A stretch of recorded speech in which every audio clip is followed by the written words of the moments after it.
Ang Angono, kilala bilang Art Capital of the Philippines. Mula sa mga national artists na dito nagmula at iba't ibang mga form ng art na dito makikita. Masasabing artist's paradise ang bayang ito. Dito namin nakilala si Sir Nemi Miranda, ang binansagang father of imaginative figurism sa larangan ng sining. Kailangan para ka maging successful, kailangan yung passion mo sa art ay mas malakas. Sa kanyang angking talento, marami na siyang natanggap na parangal. At higit doon ay marami na ring na-inspire at natulungang Filipino artists. Ngayong umaga, bisitahin natin ang kanyang art museum na puno ng mga nakabibilib niyang obra. Sabay-sabay tayong humanga kay Sir Nemi, isang kabarangay na bidang Noipi. My friend, makikita mo naman ngayon itong ating nasa likuran. Ito pala. Sikat na sikat yan. Ito palang makikita. Dami nating memories dyan. Malikhain. Ito pang Art camp. Yes, dito po sa Angono. Taga-Angonong manlilikha ng bayang may angking yaman ng ating ninuno. Ganda. At ang proponent nito ang siyang pupuntahan natin. Correct. Kilalanin natin. Halika na.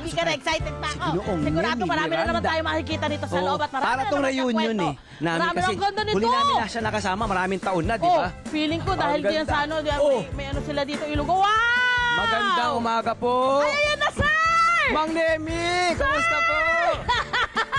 Wow! We meet again! Kumusta po? Mang Nemi, kumusta po? Pinag-film na po namin yung ginawa niyo sa amin. Naka-frame na yung drawing. Alam niyo ba, maraming taon na nagdaan si Sir Nemi, habang naghihintay kami ng commercial break, bored si Mang Nemi. Halagay, drawing ko kayo. Tin-drawing niya kami. Lang yun. Dalawa kami. Naka-frame yun. Wala. Mabuti naman hanggang ngayon na tayo. At congratulations, nominee. National Artist Nominee. Diba? Ano pakiramdam, sir, na eto, nakita talaga yung inyong kagalingan talaga yung namang walang kapare. Pero kung yan i-passion ng isang artist, tuloy-tuloy lang siyang gumagawa kasi parang part na ng buhay niya yung... Totoo naman. So kaya, all my life, now I'm 75, I'm still very active. Lakas, tingnan mo. Correct. Hindi niya hinahayaan na mamatay. Binubuhay niya ng binubuhay. Yun lang naman ang pwede nating iwanan sa mundo eh. Yung pakahusay. Legacy na yan. Ano yung alam mo, pasa mo sa mga susunod na henerasyon. Sige, my friend. Alam niyo ako, hindi po ako nagulat nung nalaman ko nung nakita na si Mang Nemi, magiging national artist. So, Mang Nemi, hindi na po kami nagulat. Ine-expect na namin yan. Darating at darating, mangyayari. Congratulations po. Salamat. Actually, meron akong incoming show. Yun! Ayan! Umpisahan na natin agad yan. Sa Saturday. Yung aking team ng show, yung Imaginative Tourism of Nemi Miranda, honoring Filipino workers. Wow! Kasi yun yung minsan na yung bang unsung heroes. Yes mga po, farmers, mga fishermen na nagdadal ng pagkain sa ating mga table. Masasabi natin mga heroes din yan, mga yan. Okay. Kung wala sila, paano tayo magsusurvive? Correct. So yun yung tema ng exhibit ko sa yung open show. Abay, puntahan natin yan. Kayo po ang... Saan po, sir? Sa BAM International Art Gallery sa Makati Century City Mall. There you go. Malaki event yun. Malaking art gallery. Wow. At ito po kayo po ang ama ng imaginative figurism. Can you kindly explain po sa mga kabataan po, yung mga makaka-encounter pa lang nitong ating term na ito, kung ano po ang imaginative figurism, sir? Ang imaginative figurism, it's very simple. Yung kailangan i-train natin yung ating creative mind to draw the human form using your imagination. Grabe, galing. So, ibig sabihin, you don't depend on photographs. Yes. Because, alam mo, pag photograph, kumbaga sa tinatransfer mo lang yung technology ng litrato sa canvas. Pero pag yan produkto ng iyong imahinasyon, kaluluwa mo nagdidikta. Wow. So, it becomes parang part of the soul of the artist. At naipapasa niya yun dun sa obra niya. Ayun, sir. Pero syempre, alam na natin na mahusay siya. Syempre, yung ating mga kababayan ngayon, mga kabataan ngayon, lalo marami tayong artist ngayon. Diba, sir? Syempre, gusto nating ipabatid sa kanila kasi ang ating mga, lalo na yung mga mga nanay at tatay natin na, naku, artist! Naku, di ba? Laging kinakabahan. Okay, Sir, ayun, Oh, gusto, gana. anong pinagkaiba ng future, nung kabuhayan ng artist ngayon sa buhay ng mga artist noon? May Alam mo, pagkakaiba? yung noon, ako mismo bilang bata noon, ang tatay ko talagang sabi niya, medyo magaling ka naman pero hindi ka mabubuhay dyan. Gawin mo yun na yun lang eh. hobby yan. Sabi ko, you take other course. Sabi ko, naku, wala akong alam na masaging masaya ako. Kundi ito lang. So Wow. sabi ko, hindi naman lumaki kaming mayaman. Yes So po. sanay kami sa hirap. Kaya sabi ko, okay na sa akin, basta nasusunod ko yung passion ko, ito pa rin ang gagawin ko. So, pinagbigyan man ako ng parents ko. magulang. Pero noon gano'n, Saludo. di ba? Pero ngayon, malapit sa akin ang magulang, sabi niya, Sir Nemi, yung anak ko may talent, pwede bang i-push mo? Magpa-workshop siya sa iyo. Ganun, gusto kong maging artist ang anak ko. Anong pakiramdam mo nun? Yun ang sir? reward nun, di ba? Yung nilalapitan Anong ka. pakiramdam mo na finally, di ba? Ito ay binibigyan na ngayon ng magandang imahe, yung Yeah. pagiging artist. So, sa panahon ngayon, sabihin, nabigyan ng attention ng ating, kahit ng ating pamahalaan, na mahalaga ang role ng artist sa community. What is life without art? Tama, agree. Diba? I agree What with is you. life without art? Parang boring ang buhay, di ba? O, kayo din, mga Eh, artist sa din lahat, naman kayo. sa lahat naman na nakikita natin sa paligid, art yan eh. Oo, Di ba? even the way you performing arts, Yes. music, teatro, Oo. sayaw. Oo. Kaya kayo na mga may consider din naman kayong mga artists. Marami hong In so salamat many ang sweet ways. niyo naman. Other Eto ways. na. Oh. Eh, nagkaroon kayo ng pamilya, nagkaroon kayo ng mga supling.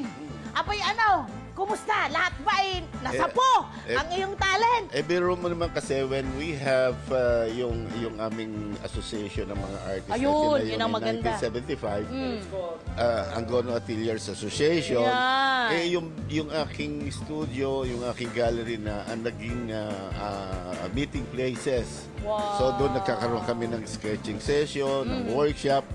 Siyempre lahat yan na-attenda ng mga anak ko, kaya walang mga anak kong hindi marunong magturo. Lahat artist.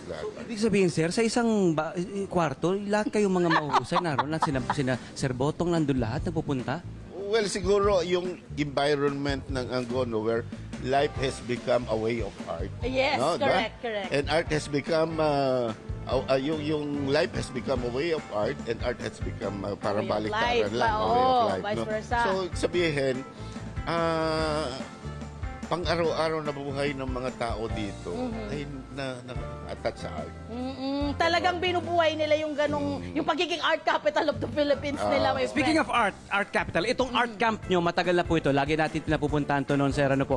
Pero, would you mind telling us, quick tour naman po, ano po ang meron dito? Meron na tayo nakita, Bulwagan, Botong Francisco. Ito po inyong workshop area. Ayan po, yan. Yeah, well, ako para bang huwag malimutan ng mga tao, lalo na sa mga bagong henerasyon, hindi naman nila kilala si Botong. Oo naman po yun. Botong died in 1969. Yes po. So, yung mga bagong sibol, hindi nila kilala. Pero pag binibigyan ko ng tribute itong mga magagaling na artist na ito na nagsimula at nag-propagate ng art sa Angono, dapat huwag malimutan. Dapat ipaalam at ituro sa mga kabataan. Kaya noong ako struggling artist, ang una kong pinasok ay sculpture. Kasi wala pa sculptor sa Angono at that time, puro painter.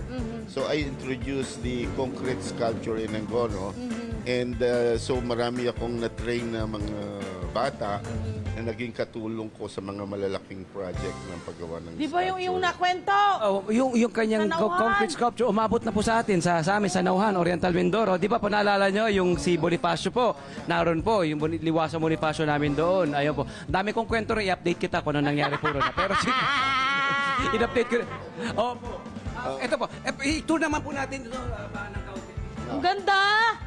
Sino ho ang bumuo nitong inyong art camp, sir? Ako din naman ang nag-design at Kayo rin. conceptualize lahat ng mga ano nito. Pero dinisign ko ito parang pwede sa mga live-in workshop. Yes. Actually, there were times na yung mga apprenticeship program ko nanggagaling sa ibang colleges, even outside of Angono, in the province Ang of Cavite. galing. So, nagkakaroon sila ng parang immersion dito, art. Paano ho yung pagpasok sa ganong workshop? Kailangan po Kailangan bang kasi eskwelahan yung aming Ayun. partner. So, kasi nung introduce yung grade 11 and 12, Correct po. so yung mga creative course, ang school hindi makapag-provide ng room and a studio and probably wala silang teacher para sa art, no? Or academic. So, we introduced this as an alternative. So, pinadadala nila yung mga student nila rito for parang apprenticeship. So, kung ano yung ginagawa namin dito, ginagawa din nila. Mga na sculpture, sumasali sila. Isang workshop, parang art workshop siya. Ito po, pakita natin ha. Alam niyo, Mga painting. ang ganda, napaka-conducive maging artist dito. It's by a river, di ba? Meron sila Yes. dito. Tapos, mula Pati yung kanila pati yung dito, tiles, artwork din. lahat. Ito Pati po, yung kanilang mga balustre nila or mga dingding, art piece din, di ba? pati yung hagdanan doon. Correct.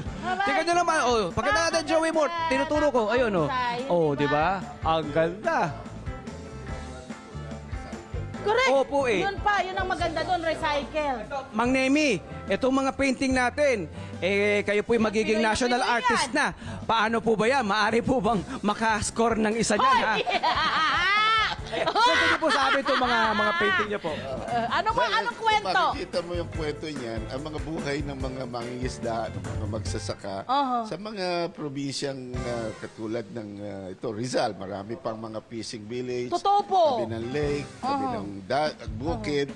So, ito yung nagbibigay ng pagkain sa atin araw-araw, mga magsasaka at mangingisda. At syempre, favorite ko to.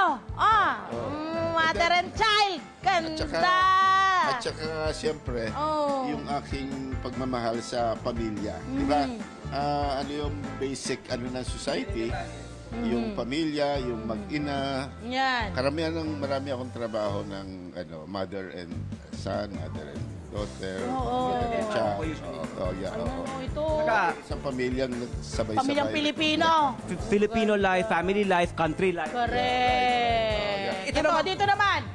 So it's just like the same, kung makikita nyo, ay ganun din. Mga pamilya, nagluluto, yung manghuling ayungin, yung mangingisda. So it's, nakapokus ako lagi sa ng pamilya. At yan ay mula lang sa kanyang imahinasyon. Yes, right. Ang husay. Right. Ang galing ng mga detalye. Imagine mo kung paano niya yan nailalagay dyan. Ito po, Mang Nemi, Napakagaling. sold. Sold. Correct. Sa hindi sold. May. Dito na tayo. Ang ganda nito. Yun yung ginagawa niya kanina yung pagpasok natin. Ito pong inyong pinagkakabalahan Ito ngayon. mag-ama. Oo. Ito yung mag-ama, pero nasa nasa Maisan. Maisan, oo nga. At nakita mo kung paano yung flow ng body language nila. Nakikita mo yung may love, 'di ba? Loving, yung pagmamahalang magulang sa anak. Laging Nakikita mo naroon yung rito. affection. Ang Laging ganda, Sa napakahusay. aking mga tema, laging yung love, affection, family life, yun lagi. Yan po yung unang pumupukaw sa iyong imahinasyon na po, yung Siyempre, tayo lumaki sa isang probinsya katulad ng Angono. Yeah. Naranasan ko ang father ko rin ay nagisda. Nakaranas akong sumama sa pangingisda. So, yung buhay dagat, na-experience ko. Kaya parang hanggang sa kasalukuyan, bumabalik sa akin yan. So, para ginagawa ko sa painting. Ang kagandahan ng ginagawa niya, my friend. Hindi namamatay yung alaala ng mga bagay pagkos, pag nilalagay niya rito. tinatranslate niya Nai-remind na sa siya canvas. ulit. Naiiyak kayo niyan sigurado.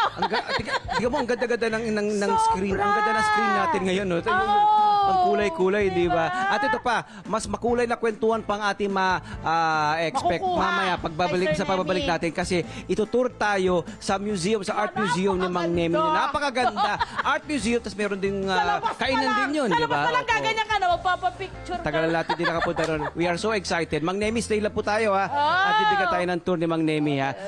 Dalaw. Yay! Kami po ang kinikilig, kita-kita. Abay, tumutok po muna kayo. Diyan lang po kayo. Magbabalik po ang Love Tony Petanabra sa kabarangay nyo. Siyempre, Nemi Miranda, Mang Nemi, ladies and Miranda. gentlemen. Nemi Miranda himself. Yeah! Ganda. Hi! Sumala mo sa Petanabra, mga Kanet 25. This is Love and New Verbo. For more Love Tony Petanabra song updates, just click the subscribe button and follow us on our Net25 social media pages at Net25 TV and Net25 Entertainment Facebook. See ya. I love ya.